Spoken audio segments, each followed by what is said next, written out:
The sequence for American Beauty starts off with an animation which shows the institution in which that produces and presents the movie. It then fades to black to show the name of the institution, which is DreamWorks Pictures.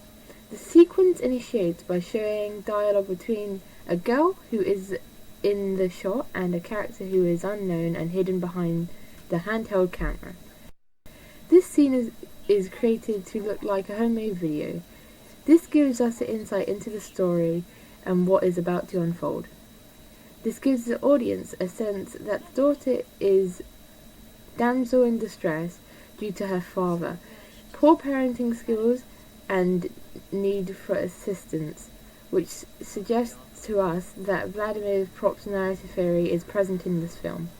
The young girl is seen to be centered in the frame as she looks sincerely and directly at the camera.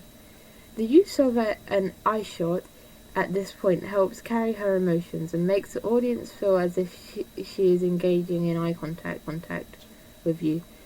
The girl fades to black to reveal the opening title, which introduces the movie's name. Non-diegetic, suburban-sounding casual music plays whilst a bird's-eye camera shot tracks over the neighbourhood in which the film is located. Alongside the non-diegetic music is a narration. The narration gives away the fact that the main character is going to die within the next year, which sparks an enigma code, due to the fact that the audience will now want to know how he gets killed.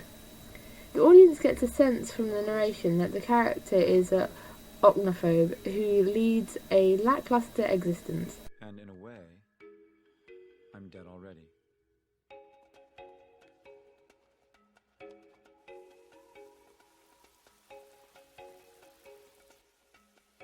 Bath's cultural code is apparent in the scene where the character is seen to be masturbating.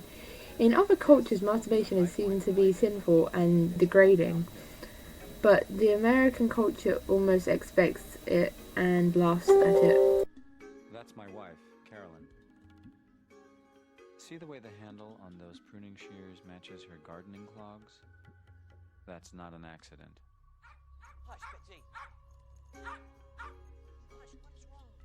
That's our next-door neighbor, Jim, and that's his lover, Jim. You spoil her. Bitsy, me? No bark. Come inside now. Come on. Yes. Morning, Jim. Morning, Carolyn. I love your tie, that color. I just love your roses. How do you get them to flourish like this? Well, I'll tell you. Eggshells and Miracle Grow. I've never heard of that. Man, It's a combination I get exhausted just watching her. She wasn't always like this. A behind-the-shoulder shot is used to see the situation from the main character's perspective, as he almost peers into his own life while silently judging and consciously thinking about how unappealing his situation is. Only child. Janie's a pretty typical teenager. Angry, insecure, confused.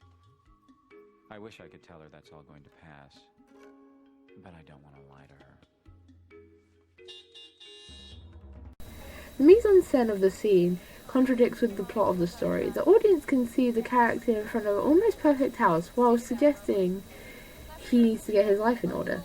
The narration furthermore complains about his family and how they look down on him as a father. going, Dad. Both my wife and daughter think I'm this gigantic loser, and they're right. I have lost something. I'm not exactly sure what it is, but I know I didn't always feel this sedated. But you know what? It's never too late to get it back. Hello, this is Lester Burnham from Media Monthly Magazine. I'm calling for Mr. Tamlin, please. A long establishing shot transitions the sequence from one environment to another. In this shot, we are now made aware that the character works in an office due to the apparent office blocks and formal workers and suitable props. Yeah, okay, I'll leave my number. It's 555-0199. Lester Burnham. Thank you. Hey, Les.